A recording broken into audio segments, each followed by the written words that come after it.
Hey guys সকলোকে মোৰ চেনেললৈ স্বাগতম জনাইছোঁ আৰু আশা কৰিছোঁ আপোনালোক সকলোৱে ভালে আছে। তো মই আজি এটা চিকেনৰ ৰেচিপি আপোনালোকৰ লগত শ্বেয়াৰ কৰিম আৰু আলু দি চিকেন আমি কুকাৰত কেনেকৈ বনাব পাৰোঁ। তো আশা কৰিছোঁ আপোনালোক সকলোৱে ভালকৈ জানে বনাব পাৰে, তথাপি মই যেনেকৈ বনাওঁ আপোনালোকৰ লগত শ্বেয়াৰ কৰিম।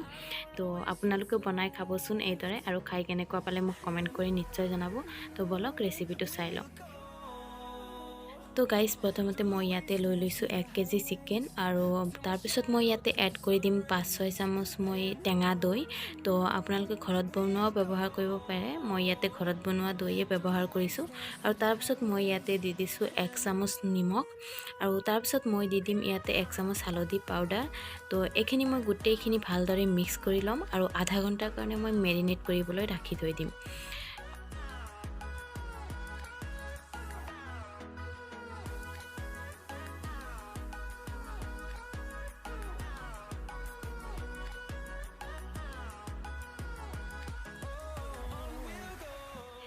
আৰু এতিয়া মই ইয়াতে দি দিছোঁ কুকাৰ গৰম হ'বলৈ, আৰু মই গেছৰ ফ্লেম লৈয়ে ৰাখিছোঁ। আৰু ইয়াতে মই দি দিছোঁ মিঠাতেল। তো আপোনালোকে মিঠাতেল কম বেছি কৰিব পাৰে।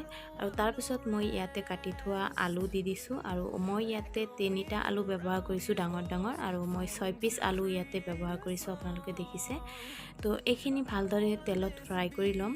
যেতিয়ালৈকে এইখিনি গোল্ডেন ব্ৰাউন নহয় তেতিয়ালৈ ফ্ৰাই কৰি ল'ম, যাতে আলুৰ কেঁচা গোন্ধটো ওলাই যায়।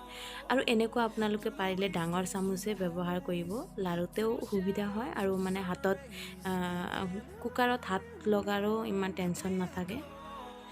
আৰু এয়া দেখিবলৈ পাইছেনে, মোৰ আলুখিনি গোল্ডেন ব্ৰাউন হৈ গৈছে। তো এতিয়া মই এইখিনি এটা বাটিত ওলাই ল'ম।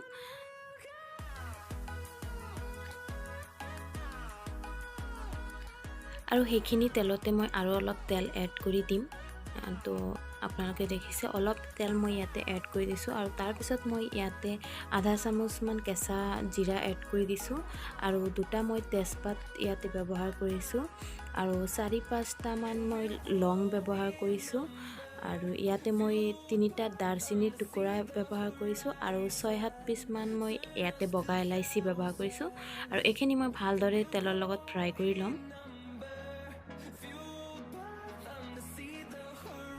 আৰু মছলাখিনি 1 মিনিট ফ্ৰাই হোৱাৰ পিছত মই ইয়াতে দি দিম পিঁয়াজ, আৰু পিঁয়াজ দিয়াৰ পিছত আপোনালোকে অলপ সাৱধানে দিব, যাতে গৰম তেল আপোনালোকৰ হাতত নাহে, চিটিকি নাহে। তো তাৰপিছত মই ইয়াতে 1.5 চামুচ আদা নহৰুৰ পেষ্ট দি দিছোঁ, আৰু গোটেইখিনি মই ভালদৰে ফ্ৰাই কৰি ল'ম, আপোনালোকে দেখিছে।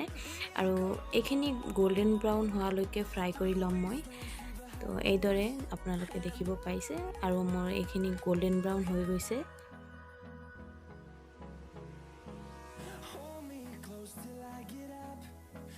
আৰু পিঁয়াজখিনি ফ্ৰাই হোৱাৰ লগে লগে মই ইয়াতে 2টা টমেটো ব্যৱহাৰ কৰিছোঁ, আৰু 2টা টমেটো মই ইয়াতে এড কৰি দিম, আৰু এইখিনি ভালদৰে মিক্স কৰি ল'ম। আৰু যেতিয়াই আপুনি টমেটো ব্যৱহাৰ কৰিব লগে লগে আপুনি 1 চামুচমান নিমখো দি দিব, তেতিয়া সোনকালে টমেটোখিনি গলি যাব। তো এইটো এটা টিপছ হয়, বহুতেই নাজানে চাগে। আৰু ইয়াতে মই 3-4 টুকুৰা জলকীয়া দি দিছোঁ কাটি থোৱা। তো তাৰপিছত মই 1 মিনিট ঢাকি ফ্ৰাই হ'বলৈ দিছোঁ, আৰু তাৰপিছত মই ইয়াতে দি দিম 1 চামুচ নিমখ। তো নিমখ দিয়াৰ পিছত সোনকালে টমেটোখিনি গলি যাব। আৰু এইখিনি মই ভালদৰে মিক্স কৰি ঢাকনি লগাই মই 5 মিনিটৰ কাৰণে ল' ফ্লেমত ফ্ৰাই হ'বলৈ দিম, যাতে টমেটোখিনি ভালদৰে গলি যায়।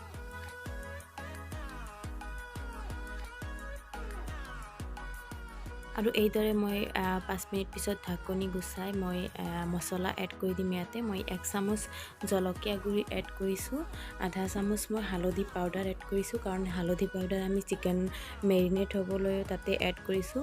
আৰু তাৰপিছত মই আধা চামুচ ইয়াতে মই ধনিয়া পাউডাৰ ইউজ কৰিছোঁ, আৰু ইয়াতে মই 1 চামুচ মই জিৰা পাউডাৰ এড কৰিছোঁ, 1 চামুচ নহয় 1.5 চামুচ মই জিৰা পাউডাৰ এড কৰিছোঁ। তো এইখিনি ভালদৰে মই মিক্স কৰি ল'ম, আৰু তাৰপিছত ঢাকনি লগাই আকৌ 5 মিনিটৰ কাৰণে ফ্ৰাই হ'বলৈ দিম, যাতে মছলাখিনি ভালদৰে ফ্ৰাই হৈ যায়। আৰু ইয়াতে মই কালাৰ হোৱাৰ কাৰণে কাশ্মীৰী ৰেড চিলি পাউডাৰ আধা চামুচ মই ইউজ কৰিছোঁ। যদি আপোনালোকৰ ওচৰত আছে দি দিব, নাথাকিলে নিদিলেও হয়, বাট দিলে কালাৰটো বহুত ধুনীয়া আহে, সেইকাৰণে মই ইয়াতে আধা চামুচ ব্যৱহাৰ কৰিছোঁ।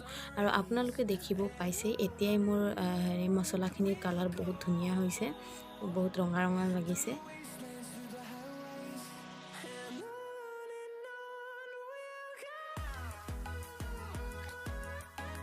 এতিয়া মই ইয়াতে দি দিম নহৰু। এই নহৰু মই গোটাই ইয়াতে ব্যৱহাৰ কৰিছোঁ, কাৰণ পেষ্টটো মই 1.5 চামুচমান ব্যৱহাৰ কৰিছোঁ, আদা আৰু নহৰুৰ পেষ্ট। তো এইখিনি দি মই আকৌ 5 মিনিটৰ কাৰণে ল' ফ্লেমত ফ্ৰাই হ'বলৈ দিম। আৰু এতিয়া আপোনালোকে দেখিব পাইছে মোৰ মছলাখিনি ভালদৰে ফ্ৰাই হৈ গৈছে। তো এইদৰে আপোনালোকে ফ্ৰাই কৰি ল'ব। তো চিকেনৰ গ্ৰেভিটোও খাবলৈ বহুত টেষ্টি হয় আৰু কালাৰটোও বহুত ধুনীয়া আহে। আৰু এতিয়া মই 5 মিনিট পিছত মেৰিনেট কৰি থোৱা চিকেনখিনি এড কৰি দিম। আৰু চিকেনখিনি মই আধা ঘণ্টাৰ কাৰণে মেৰিনেট কৰি ৰাখিছিলোঁ। আৰু এতিয়া গোটেইখিনি এড কৰি দিম আৰু মছলাৰ লগত ভালদৰে মিহলি কৰি ল'ম।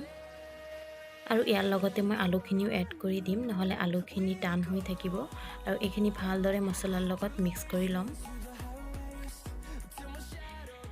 আৰু এয়া দেখিছেনে মছলাখিনি ভালদৰে ফ্ৰাই কৰি লোৱাৰ কাৰণে চিকেনৰ কালাৰটো বহুত ধুনীয়া আহিছে। আৰু মছলাখিনি ল' ফ্লেমত আপোনালোকে যিমান ফ্ৰাই কৰি ল'ব, আপোনালোকৰ চিকেনৰ কালাৰটো বহুত ধুনীয়া আহিব।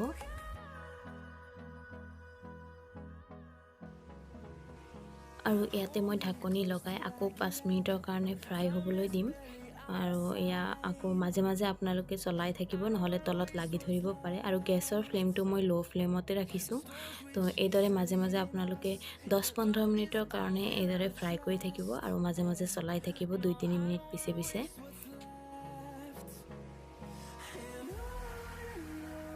আৰু এতিয়া মই এড কৰি দি আছোঁ পানী। আৰু পানী মই ইয়াতে 1 বাটি ইউজ কৰিছোঁ। যদি আপোনালোকে গ্ৰেভি বেছি নিবিচাৰে তেনেহ'লে আপোনালোকে আৰু কম দিব পাৰে। মই ইয়াতে অলপ গ্ৰেভি বেছি ৰাখিম, সেইকাৰণে মই অলপ বেছি পানী এড কৰিছোঁ। তো আপোনালোকে কম বেছি কৰিব পাৰে। আৰু চিকেনখিনি যেতিয়া ভালদৰে বইল আহি যাব, তেতিয়া মই ইয়াতে দি দিছোঁ ধনিয়া। আৰু আধা ধনিয়া মই ৰাখি দিছোঁ পিছত ব্যৱহাৰ কৰিবলৈ। তো এইখিনি ভালদৰে মিক্স কৰি দিম। আৰু মিক্স কৰি দিয়াৰ পিছত মই কুকাৰৰ ঢাকনিখন লগাই 2টা চিটি আহিবলৈ দিম মই।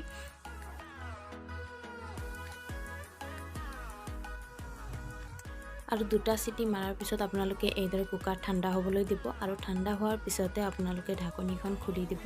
আৰু এয়া দেখিছেনে মোৰ চিকেনৰ কালাৰ ইমান ধুনীয়া আহিছে। আৰু মই ইয়াতে অলপ গ্ৰেভি বেছি ৰাখিছোঁ, তো আপোনালোকে কমো ৰাখিব পাৰে। তো এয়া দেখিছেনে চিকেনখিনি ইমান ধুনীয়াকৈ বইল হৈ গ'ল। আৰু একেবাৰে কম সময়তে হৈ যায় চিকেনখিনি কুকাৰত এনেকৈ দি দিলে। আৰু গাইজ মোৰ এটা মেকআপৰ চেনেলো আছে, লিংক মই ডিছক্ৰিপশ্যন বক্সত মেনশ্যন কৰি দিম। তো আপোনালোকে সেইখন চেনেলো ছাবস্ক্ৰাইব কৰি ল'ব। আৰু গাইজ এয়া মোৰ পটেটো চিকেন ৰেডি। তো আপোনালোকে যদি এনেকৈ বনাই মোক কমেণ্ট কৰি জনাবচোন কেনেকুৱা পালে খাই। খাবলৈ কিন্তু বহুত টেষ্টি হৈছিলে আৰু বহুত টেষ্টি হয় এনেকৈ বনালে। তো আপোনালোকে নিশ্চয় ঘৰত বনাই চাব আৰু ঘৰৰ সকলোকে খুৱাব। তো যদি মোৰ ৰেচিপিটো ভাল লাগে মোৰ ভিডিঅ'টো লাইক কৰি দিব, শ্বেয়াৰ কৰিব আৰু মোৰ চেনেলটো ছাবস্ক্ৰাইব কৰিবলৈ নাপাহৰিব। আৰু মই আপোনালোকক লগ পাম আৰু এটা ৰেচিপি লৈ।